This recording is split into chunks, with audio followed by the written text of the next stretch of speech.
73 shot 4 take 1 action. ফুলে যদি এতই কাঁটা গোলাপটা তুই তুললি কেন? প্রেমে যদি এতই ব্যথা সেই প্রেমে তুই ভুললি কেন?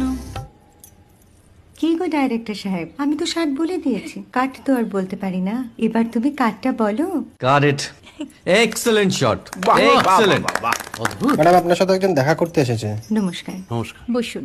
আপনার জন্য আমি চেক বইটা নিয়ে এসেছি ম্যাডাম। কি যেন নাম আপনার ডিরেক্টর সাহেব? পিনাকি মুখোটি। মুখুটি বাবু, আমি ভুতুরিয়া বাবুর কাছ থেকে পরে চেক নিয়ে নেব। আচ্ছা। আগে আপনার বাঁধানো বইটা দিন, দেখি, পড়ি, ভাবি। হ্যাঁ, না মানে সেটা এখনো ঠিক তৈরি হয়নি। ও, তাহলে সেটা আগে ঠিক করুন ভাই, তারপর চেক টেক হবে। কিছু যদি মনে না করেন ম্যাডাম, আপনার হাতে, আরে এটা তো কুমারীর চরিত্র, ওই আংটিটা। ওই যে বললাম ভাইটি, আগে আপনার বইটি রেডি করে আনুন। ও হ্যাঁ, আপনি বোধহয় জানেন না যে মায়া কুমারী তার আংটি কখনোই খোলে না। সে কুমারীর পাটেও খোলে না, বেধবার পাটেও খোলে না।